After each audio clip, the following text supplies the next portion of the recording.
할렐루야. 아이고야. 예, 하나님께 영광을 돌려드리겠습니다.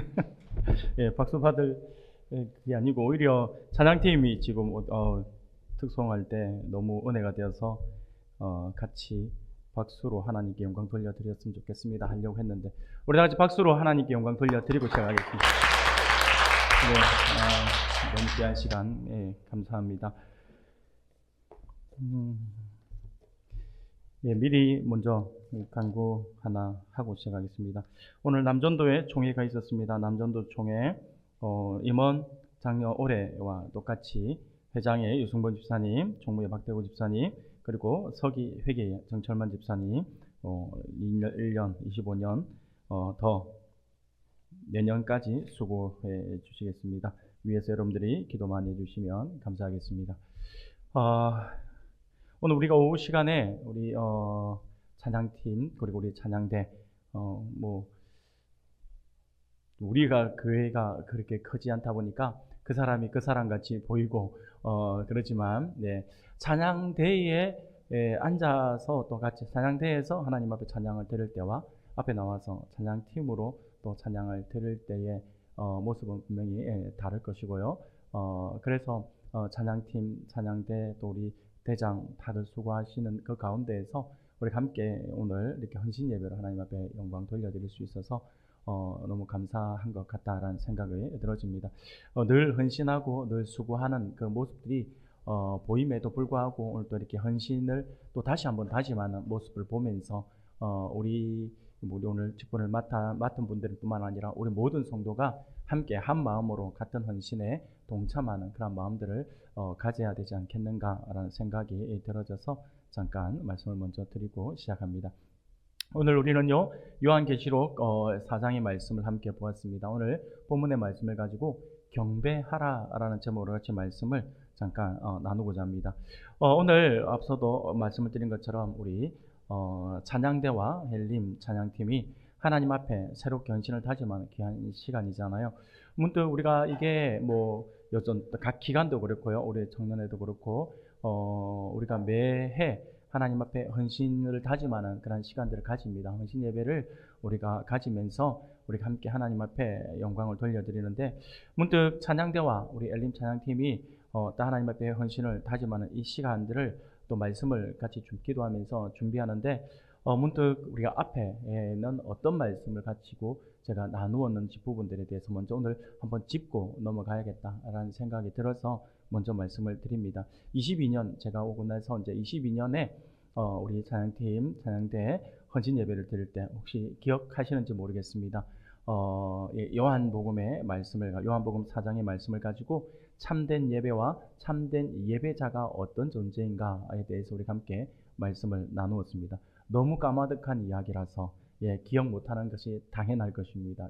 기억 못해야지만 제가 또 다음에 또 반복을 해도 또 새롭게 들려지니까 그것도 은혜가 될 것 같습니다. 22년에는 그렇게 말씀을 나누었고요. 23년 작년에는요 찬양이 무엇인지, 왜 우리가 찬양을 하는 그런 찬양의 삶 속에 살아야 할 것인가에 대한 부분들에 대해서 함께 말씀을 나누었었죠.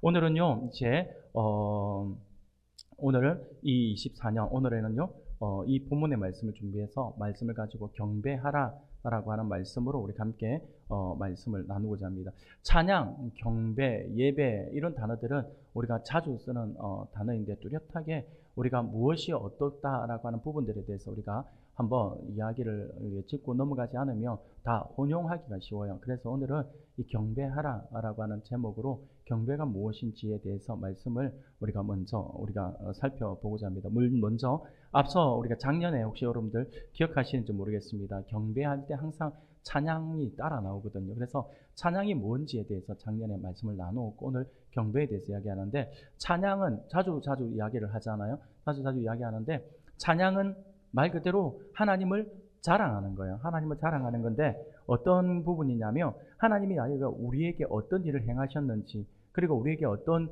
그 은혜를 베풀어 주셨는지 그 하나님이 우리에게 얼마나 좋은 분이신지를 우리가 경험을 하고 그 경험한 하나님을 알지 못하는 사람들에게 하나님이 또 하나님 당신께 우리가 이렇게 하나님 너무나도 큰 은혜를 주셔서 감사합니다라고 하면서 하나님을 자랑하는 것, 하나님이 이런 일을 행하셨습니다라고 하면서 자랑하는 것이 찬양입니다.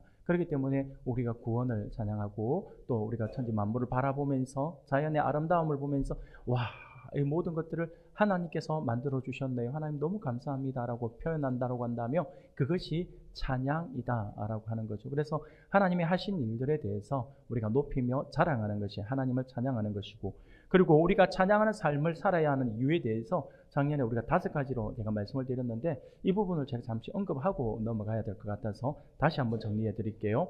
우리가 찬양하는 삶을 살아가야 하는 이유에 대해서 먼저는요, 찬양은 주님의 명령이기 때문이다 라고 말씀을 드렸어요.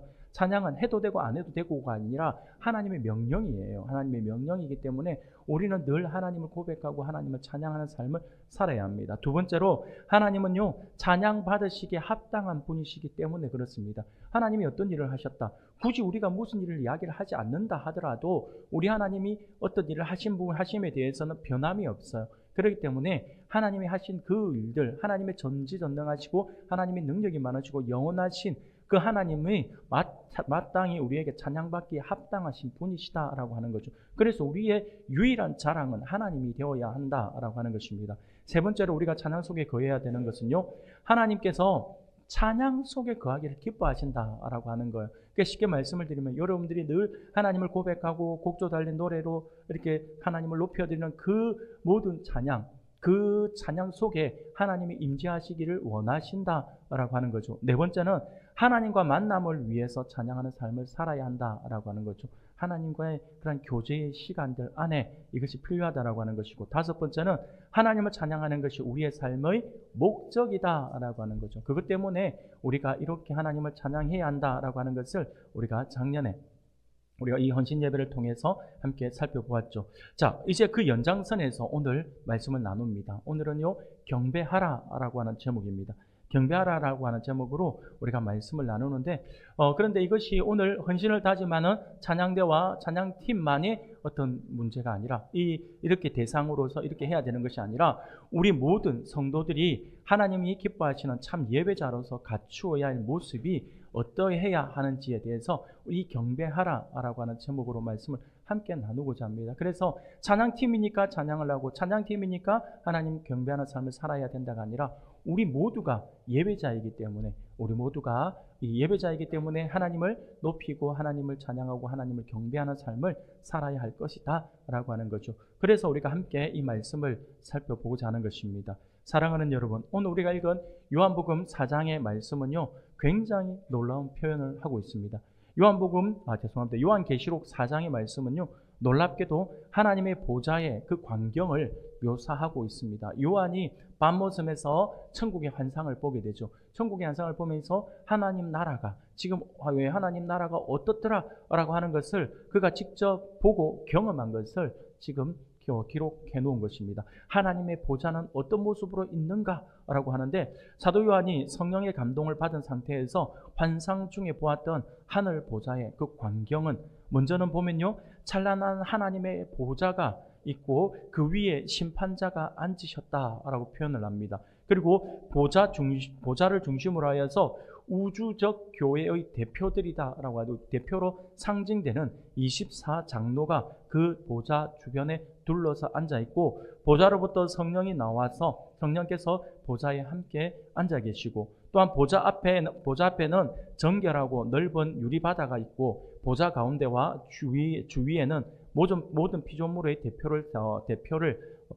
대표를 상징하는 네 생물이 그렇게 함께 있는데, 그 네 생물은 24장로와 더불어서 하나님을 경배하며 찬양하고 있었다라고 하는 것이 요한이 보았던 하나님 보좌의 모습이었어요. 그래서 이 네 생물과 24장로들이 함께 하나님을 경배했다라고 표현을 하고 있어요. 그것이 10절 말씀에서 표현하고 있는 거죠.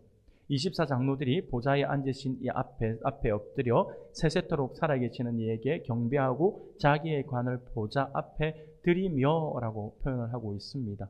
사랑하는 여러분, 여기서 경배했다라고 하는 단어가 등장합니다. 경배를 했다라고 하는 말을 하고 있는데, 여러분, 경배하다라고 하는 것이 어떤 의미일까요? 좀 전에 서두에도 제가 잠깐 말씀을 드린 것처럼 우리가 하나님을 예배하면서 쓰는 단어들을 우리가 보며 예배하다, 아니면 찬양하다, 아니면 경배하다, 이런 말들을 우리가 자주 쓰는데, 이런 말들을 또 뭐 자주 쓰다 보니까 이게 정확하게 뭐 어떤 의미를 가지고 있다라고 생각은 잘 하지 않습니다. 그러다 보니까 이 단어들이 혼용되어서 뭐 예배하는 거나 경배하는 거나 같은 거다, 뭐 이렇게 의미로 우리가 쓰여지는 경우들이 많습니다. 그러다 보니까 그 정확한 의미를 모른 채 사용하는 경우가 많죠. 그렇기 때문에 오늘은 그 부분들에 대해서 우리가 함께 살펴보고자 합니다. 여러분, 경배가 무엇일까요? 경배는 예배와 같은 말일까요? 아니면 서로 다르다고 한다면 경배는 어떤 의미를 가지고 있는 것일까요? 경배의 의미를 보면요, 우리가 한번 살펴보면 경배의 의미는 경배가 어떤 의미다라고 하는 것들을 우리가 뚜렷하게 경배는 이거다라고 표현을 딱 집어서 이야기하면 좋은데, 그렇게 할 수는 없어요. 굉장히 포괄적인 의미를 가지고 있기 때문에.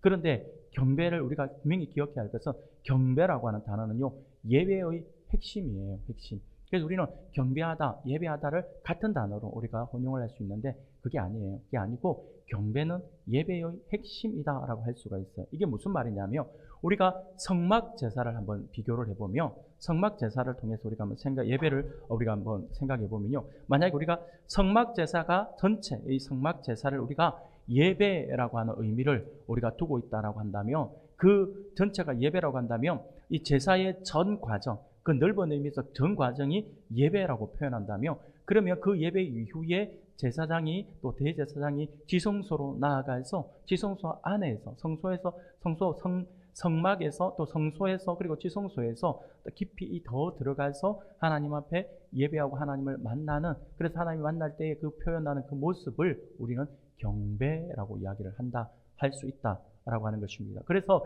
넓은 의미에서 예배라고 하는 말이 하나님 앞에 예배드리다라고 하는 그 예배의 의미라고 한다면, 경배는 조금 더 좁게 들어가서 하나님과의 만남 안에서 우리가 갖추어져야 될, 우리가 보여져야 될 우리의 표현이다라고 이야기를 할 수가 있습니다. 그래서 경배는 한마디로 이야기한다면 하나님의 임재에 대한 우리의 반응이라고 할 수가 있습니다. 이것은 하나님의 사람들이 하나님의 임재를 경험할 때에 자연스럽게 가지게 되는 태도라고 할 수가 있습니다. 쉽게 말씀을 드리면, 모든 사람이 예배 시간에 앉아서 예배를 드려요. 그러면 모든 사람이 다 예배를 드리지만 그 모든 사람이 다 하나님을 만나고 돌아가는 것은 아닌 거죠. 하나님을 만난다라고 할 때, 하나님의 임재하심을 통해서 내가 오늘 하나님의 임재하심이 나를 만지고 있다라고 할 때 우리의 반응이 그냥 예배 시간에 아무나 다 같이 아무 감흥 없이 앉아있는 사람과 하나님의 임재를 내가 직접 경험할 때에 나이가 표현되어지는 나의 반응이 같을 수가 없겠죠. 이것을 이야기하는 겁니다. 하나님을 직접 만나서 우리가 하나님을 표현할 때 그때에 다 표현되어지는 우리의 모습들이 경배가 되는 거죠. 그래서 이것을 우리가 분명히 알아야 합니다. 그래서 하나님을 만날 때, 하나님의 임재를 우리가 경험할 때 자연스럽게 우리가 표현되어지는 그 태도, 그것이 경배라고 할 수가 있는 것입니다.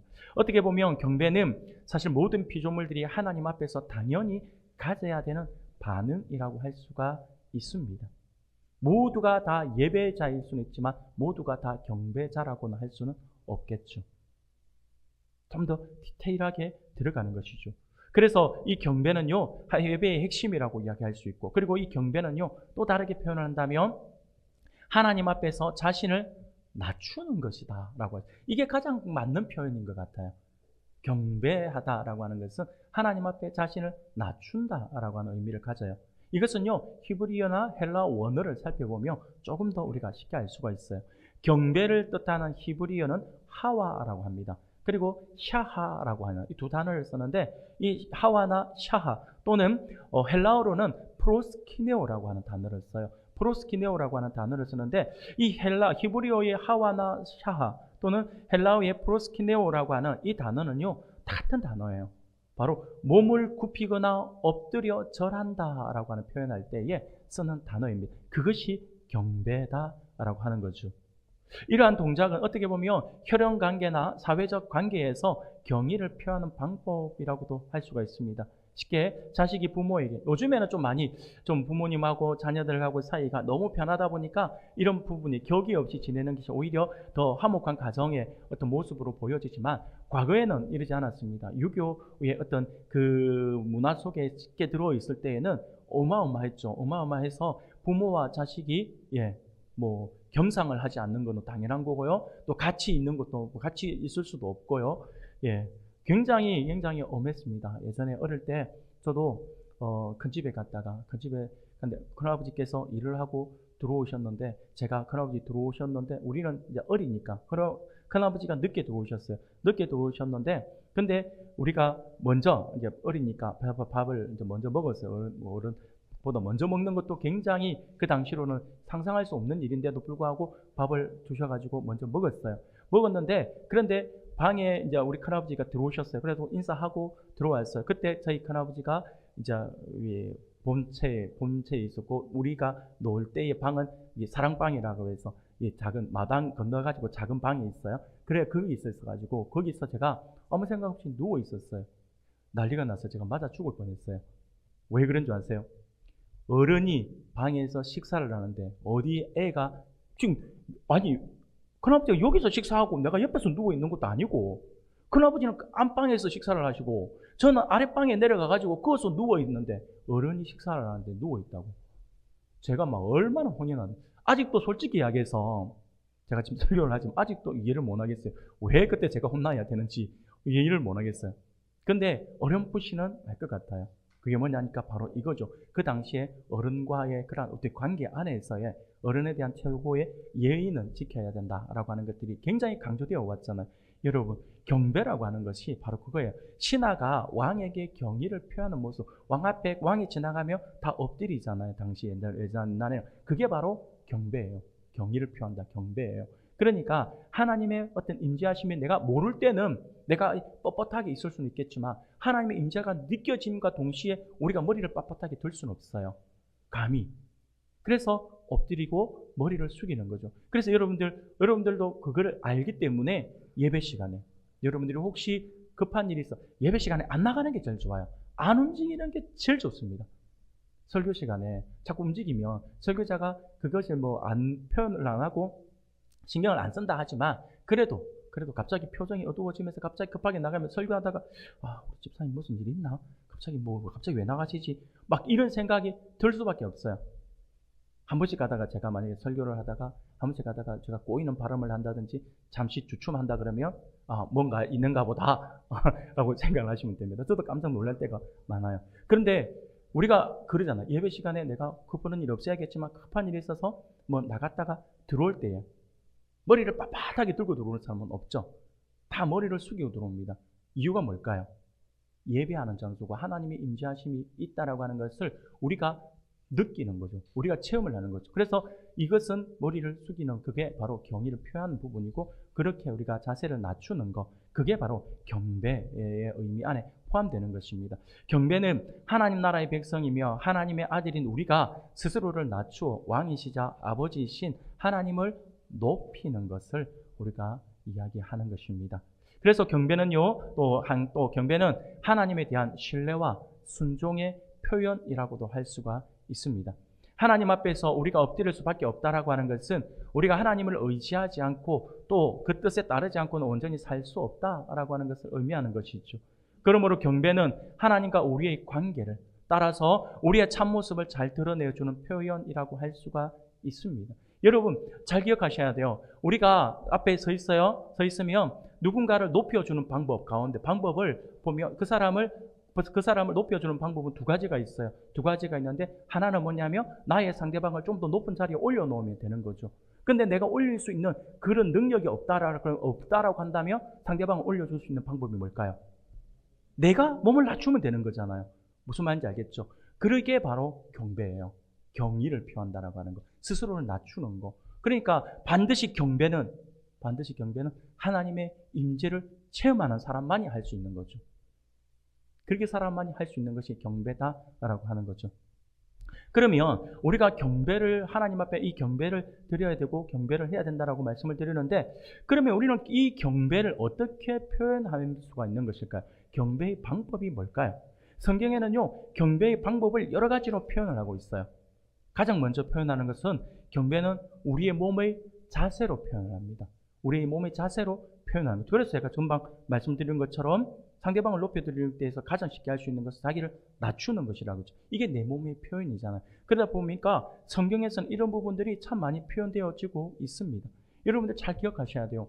찬양하고 경배의 정확한 이렇게 찬양하고 경배의 이게 정확한 구분을 우리가 보면 단어의 구분도 있겠지만 우리가 볼 때 찬양은요 주로 어떻게 표현되냐면 주로 소리로 표현되는 거예요. 찬양은 소리로 표현됩니다. 그런데 경배는요 우리 몸으로 표현되는 거예요. 우리 몸으로 표현. 찬양은요 어떻게 보면 그래 되니까 하나님 소리로 표현된다라고 하니까 찬양은 하나님의 귀에 집중이 되어 있다라고 한다면 경배는 하나님의 눈에 집중되어 있다라고 할 수가 있겠죠.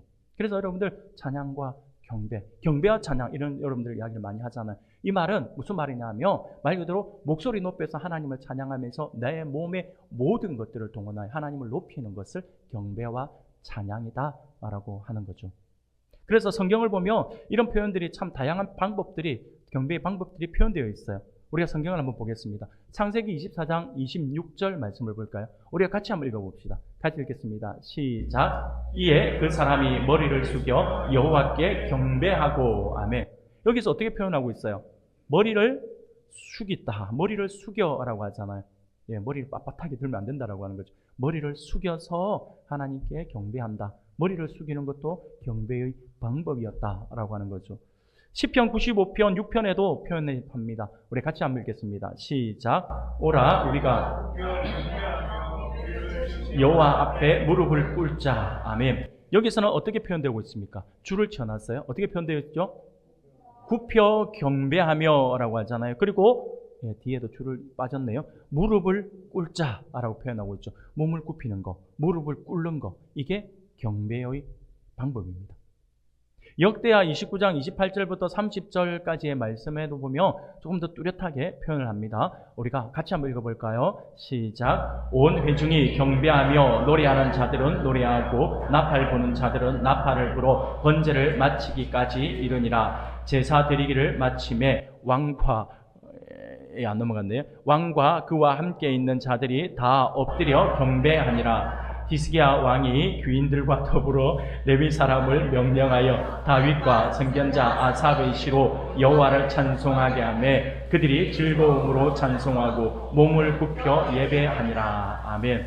여기에서는요 엎드려 경배하고라고 이야기하죠. 몸을 굽혀 예배하고라고 표현을 합니다. 그래서 경배의 방법은 다양하게 표현이 되고 있어요. 그래서 근데 대부분이 보면 낮추는 거, 몸을 숙이는 거 서로 지금 표현을 하고 있어요. 자, 그러면 느헤미야 8장 6절에도 보면 이 경배를 이렇게 표현을 하고 있는데 어떻게 표현되고 있는지 우리가 같이 읽겠습니다. 시작. 에스라가 위대하신 하나님 여호와를 송축하며 모든 백성이 손을 들고 아멘 아멘 하고 응답하고 몸을 굽혀 얼굴을 땅에 대고 여호와께 경배하니라. 아멘. 사랑하는 여러분, 여기서는 뭐라고 표현을 하고 있어요? 손을 들고. 여러분 예배 시간에 여러분들이 손을 들고 하나님 찬양하잖아요. 이게 경배예요. 이것도 경배라고 하는 거죠. 머리를 숙이고 그리고 몸을 굽혀 얼굴을 땅에 대고. 어떤 장면이 떠오릅니까? 옛날 사극 영화 같은 거 보면 쉬 물러거라 하면서 하면 어떻게 됩니까? 백성들이 그냥 높은 벼슬을 가지고 있는 사람들은 지나가면 옆으로 자 길을 비켜주면 머리만 숙이잖아요. 근데 왕이 지나가요. 어떻게 하죠? 엎드리잖아요. 땅을 머리에 조아리잖아요. 그게 경배예요. 하나님의 임재에는 하나님의 임재하심이 있는 장소에서 하나님의 백성은 그런 모습을 보여야 된다라고 하는 거죠. 그런 의미에서 죄송합니다. 이렇게 표현하면 그런 의미에서 과거 우리의 선배님들이 예배를 드렸던 공간에서의 무릎을 꿇고 예배하는 모습들은 경배를 가장 잘 표현하고 있는 모습들이다라고 할 수가 있겠죠. 그렇다고 여러분들 지금 의자에 앉아서 예배드리는 것이 틀렸다라고 말씀을 드리는 것은 아닙니다. 앉아서 예배를 드리는 것도 맞아요. 맞는데 여러분들이 또 거기에 대해서 제가 볼 때는 엎드린다라고 하는 표현을 할 때는 과거에 그렇게 많이 엎드려서 예배드리는 모습들 때문에 제가 지금 말씀을 드리는 거지만 앉아서 예배를 드리는 것도 맞아요. 그리고 서서 예배를 드리는 것도 맞습니다. 우리 교회는요 그렇게 시행을 하고 있지 않지만 어느 교회를 갔더니 그 교회는요 말씀 봉독을 할 때에 주일 아침에 예배할 때 말씀을 봉독할 때는 반드시 하나님의 말씀을 받는 성도들이 어떻게 앉아서 받을 수 있는가라고 해서 말씀을 봉독할 때는 다 같이 일어나서 예배 가운데 일어나서 말씀을 받고 자리에 앉는 경우들도 많이 있습니다. 우리는 그렇게 하지 않지만 그래서 서서 한다, 앉아서 한다, 엎드려서 한다 이게 다 틀렸다라고 하는 건 아니에요. 방법이에요, 방법. 그래서 이렇게 오늘 본문에 볼 때는 느헤미야서를 보니까 몸을 굽혀 얼굴을 땅에 대고 경배했다라고 표현하죠. 손을 들고 하나님을 찬양하고 높이는 것도 경배의 방법이었다라고 성경은 우리에게 이야기를 하고 있습니다. 그래서 우리가 경배의 방법들에 대해서 우리가 볼 때에 경배의 방법, 조금 전에 제가 말씀드린 것처럼 경배의 관심은요, 경배라고 할 때 경배의 관심은 자신을 모든 것들 종합해 보면 그래요. 자신을 낮추는 데 있다라고 하는 거예요. 재미있는 것은요, 찬양이 하나님을 높이는 데 초점을 맞추고 있죠. 찬양은 무조건 하나님을 높이는 데, 찬양은 하나님을 높이는 거예요. 경배는요, 자신을 낮추는 거.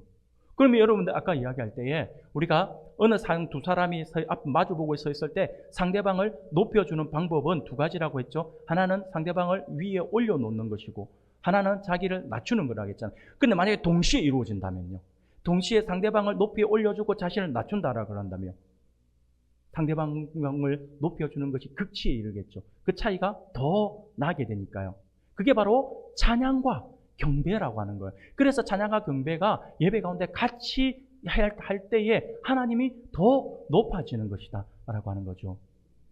그렇기 때문에 우리가 찬양 목소리 높여서 하나님을 찬양하면서도 늘 항상 겸손한 마음으로 자신을 낮추어야 된다라고 하는 거죠. 그게 바로 진정한 예배자의 모습입니다. 찬양이 하나님을 높이는 데 초점을 맞추고 있다라고 한다면 경배는 자신을 낮추는 데 관심이 있다라고 했죠. 역대하서 20장 18절 19절을 보면 이 구약시대의 백성들은 정확하게 이것을 표현하고 있어요. 우리 같이 한번 읽어볼까요? 18절 말씀부터 한번 같이 읽겠습니다. 시작. 여호사밧이 몸을 굽혀 얼굴을 땅에 대니 온 유다와 예루살렘 주민들도 여호와 앞에 엎드려 여호와께 경배하고 19절입니다. 그핫 자손과 고라 자손에게 속한 레위 사람들은 서서 심히 큰 소리로 이스라엘 하나님 여호와를 찬송하니라. 아멘. 사랑하는 여러분, 지금 말씀의 의미가 보여지십니까? 지금 찬송으로 하나님께 영광 돌려드리는 사람은 어떻게 하고 있어요? 서 있어요. 서서 하나님을 높여 심히 큰 소리로 찬양하고 있어요. 경배하는 사람은요, 낮추고 자신을 엎드리고 있다라고 하는 거죠. 경배하는 사람들은 땅에 엎드려 있고, 찬양하는 사람들은 서서 찬양을 하고 있습니다. 찬양대가 일어서서 찬양을 드리는 것, 지극히 성경적이다라고 하는 거죠. 그리고 또 찬양을 할 때 매우 큰 소리로 찬양을 했다라고 하는 거예요. 여러분, 매우 큰 소리요. 여러분들이 나중에 체크해 두십시오. 나중에 우리 엘림 찬양팀에서 같이 찬양을 하자 할 때 여러분들 큰 소리로 찬양하셔야 합니다. 큰 소리로 찬양. 그래서 자리에서 일어나서 찬송하는 거 지극히 정상적인 거예요. 우리 다니엘 기도회 이번 계속 했잖아요. 다니엘 기도회 기간 동안에는 일어서서 찬양하는 게 어색하지가 않았잖아요. 지극히 당연한 것처럼 하셨잖아요. 근데 우리 찬양할 때는 앉아서 찬양하는 게 지극히 당연한 것처럼 받아들이고 지고 있는데 서서 찬양도 하실 수가 있어요. 물론 다리가 불편하신 분들은 억지로 일어설 수는 없겠죠. 하지만 여러 가지 표현할 수 있다라고. 그래서 제일 중요한 거는 옆 사람을 의식하지 마시라. 그리고 찬양할 때는 큰 소리로, 특히 기도할 때 더욱더 큰 소리로 우리가 할 수 있어야 한다라고 하는 것이죠. 그런데 재밌는 것 가운데 하나는 뭐냐면요, 침묵이에요. 침묵도 경배의 한 방법이 될 수 있다라고 하는 거예요. 주님은요, 하박국 선지자를 통해서 하박국서 2장 20절 말씀을 보니 이렇게 말씀을 해요. 제가 읽어드리겠습니다. 오직 여호와는 그 성전에 계시니 온 땅은 그 앞에서 잠잠할지니라 하시니라 라고 말씀을 하셨고요. 스가랴 선지자를 통해서 스가랴서 2장 13절 말씀을 보니까 모든 육체가 여호와 앞에 잠잠할 것은 여호와께서 그의 거룩한 저소에서 일어나심이라 라고 말씀을 합니다. 이 말씀을 종합해서 볼 때에 침묵이에요. 침묵도 경배의 한 방법이 된다라고 하는 거예요. 그러면 여기서 말하는 침묵은 어떤 의미를 하고 있는 것일까요? 그냥 아무 소리도 내지 마라 라고 하는 것을 이야기하는 걸까요? 그것은 아닙니다. 이것은 뭐냐면 침묵도 경배의 한 방법이 될 수 있다라고 하는 것은 뭐냐면 찬양으로 하나님을 높여드리면서 잠잠히 스스로가 낮아져서 하나님의 음성을 듣고자 침묵하는 것을 이야기하고 있는 것입니다. 그래서 침묵으로 경배한다라고 하는 것은 단지 소리만 내지 않는 것을 의미하는 것이 아니라 자신의 생각, 자신의 감정, 자신의 의지를 다 내려놓는 것이죠. 그러니까 쉽게 말하면 이런 거예요. 우리가 어른들이 예전에는 그렇게 많이 하셨는데 어른들이 아이들에게 뭐 훈시, 뭐 훈계 이런 거 할 때 뭐가 말을 하려면 말대꾸 하지 말고 조용해, 잠잠해, 내 말 들어 이렇게 이야기하잖아요. 네 말 하지 말고 내 말 들어 이거잖아요. 바로 그거예요. 침묵이라고 하는 것은 하나님의 말씀 앞에 내 생각, 내 뜻을 이야기해서는 안 됩니다. 하나님이 말씀을 하시는데 근데 하나님 이거 하나님 몰라서 그러시는데 이거 안 돼요. 제 생각엔 이게 아닌 것 같아요. 하면 안 된다라고 하는 거죠. 침묵을 통해서 하나님께서 말씀하실 때는 아멘으로 그래야 침묵하면서 하나님을 높여드리는 거. 그게 바로 경배의 한 방법이다라고 하는 거죠. 잠잠히 하나님의 뜻을 구하는 거. 그래서 내 생각과 내 감정과 내 의지를 다 내려놓고 오직 주님만 바란다라고 하는 것이 바로 경배다라고 하는 것입니다. 사랑하는 여러분, 그러면 이것만 말씀을 드리고 마치도록 하겠습니다. 그러면 우리가 이렇게 디테일하게 찬양도 예배 뭐 이렇게 이야기하면서 경배가 중요하다라고 하는 것들에 대해서 우리가 이야기를 하는데 그러면 우리가 이렇게까지 경배를 해야 되는 이유가 뭘까요? 이게 지난 우리 작년에 말씀을 나누었을 때에 찬양을 우리가 하는 찬양 속에 거해야 되는 그 이유에 대해서 말씀을 드렸잖아요. 마찬가지로 우리가 경배의 이유가 있어요. 이렇게 경배를 해야 되는 이유를 몇 가지로 말씀을 드리겠습니다. 그것은요, 하나님이 우리의 경배를 받으시는 하나님이 온 세상의 창조자이시잖아요. 우리를 만들어 주신 분이시잖아요. 그렇기 때문에 하나님은 온 세상의 창조자이시기 때문에 우리의 경배의 대상이 된다라고 우리가 경배를 해야 된다라고 하는 거죠. 경배는 이 사실을 깨닫는 데서 시작됩니다. 창조주 앞에서 자연스럽게 드러나는 피조물의 반응이 곧 경배와 찬양이기 때문입니다. 그래서 조금 서두에도 계속해서 제가 말씀을 드리고 있습니다. 경배는요, 하나님의 임재를 느끼는 사람이 나타낼 수 있는 너무나도 지극한 반응이다라고 말씀을 드리잖아요. 그래서 그게 왜 그런 반응을 보일 수밖에 없냐면 하나님이 창조자이시기 때문에 우리를 만들어 주신 분이기 때문에 우리가 그분 앞에 우리의 이 모습을 드려야 된다라고 하는 거죠. 온 세상의 주권은 하나님께 있잖아요. 만물이 하나님 뜻대로 창조되었고 또 존재하고 있기 때문이죠. 그러므로 창조자 하나님을 경배하고 찬양하는 것은 피조물로서 마땅한 일이라고 할 수가 있습니다. 두 번째로 우리가 왜 경배를 해야 합니까? 하나님은요, 모든 세상의 창조자일 뿐만 아니라 우리의 구원자이시기 때문에 그렇습니다. 오늘 오전에 다윗이 하나님을 찬양하고 높였던 것도 하나님이 구원자 되시기 때문이다라고 했잖아요. 다윗은 그것을 너무나도 잘 알고 있었다라고 하는 거죠. 예수 그리스도께서 십자가에 피 흘려 죽으실 때에 인간의 죄와 그로 인해 당해야 할 죽음을 다 감당하셨잖아요. 그래서 예수님의 이름을 믿는 자들은 죄와 죽음에서 구원받아서 하나님의 백성이 되고 하나님께 가까이 나아갈 수 있게 된 것이다라고 하는 거죠. 우리가 마땅히 하나님을 경배하고 찬양해야 하는 것은요, 그분께서 세상을 창조하셨고 우리의 구원자가 되시기 때문이다라고 하는 거죠. 그래서 구원의 하나님을 우리가 높이는 것입니다. 여러분, 이 부분은 굉장히 중요한 부분입니다.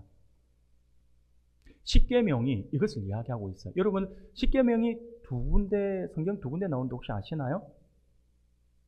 첫 번째 어디에 등장하나요? 출애굽기 20장이 등장해요. 또 한 군데가 더 있어요.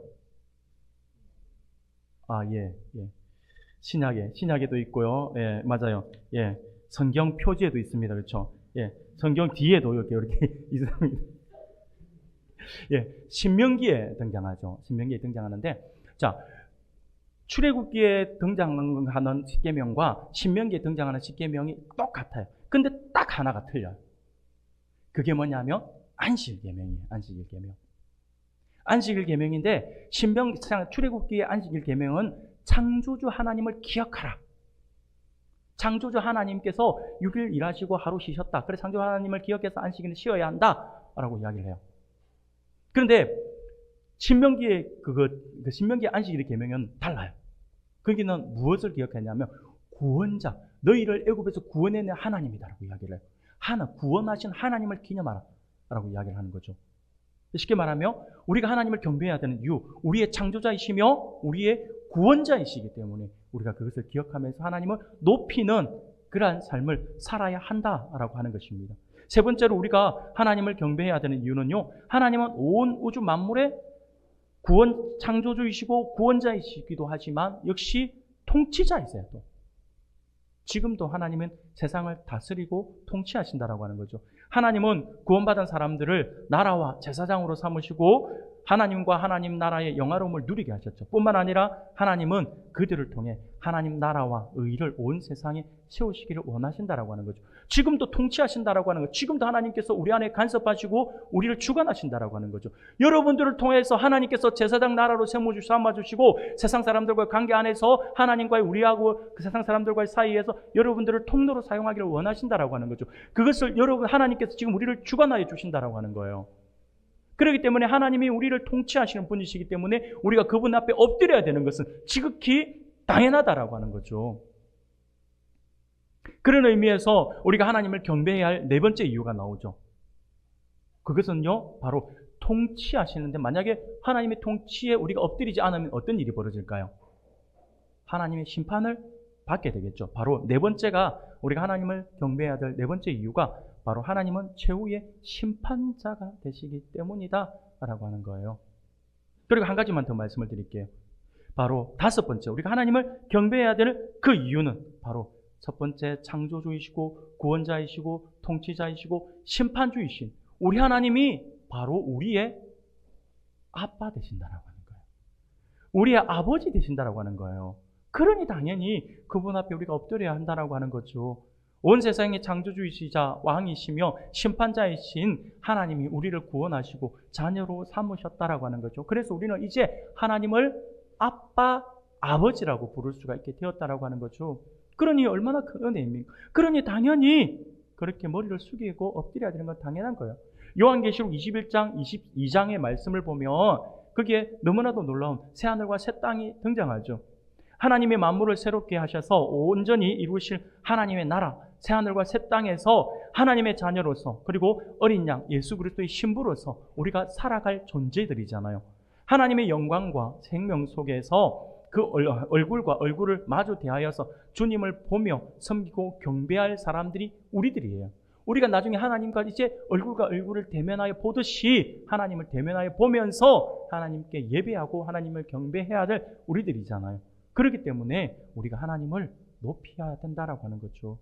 사랑하는 우리 성도 여러분, 하나님께서 오늘 오후 시간 우리 헌신 예배를 통하여서 주시는 이 말씀, 찬양대와 그리고 찬양팀만을 위한 말씀이 아니라 예배자로서 우리 모두를 향한 하나님의 말씀이다라고 하는 사실 우리가 기억하면서 하나님의 백성인 우리 모든 성도는요, 바로 하나님을 예배하는 예배자들이잖아요.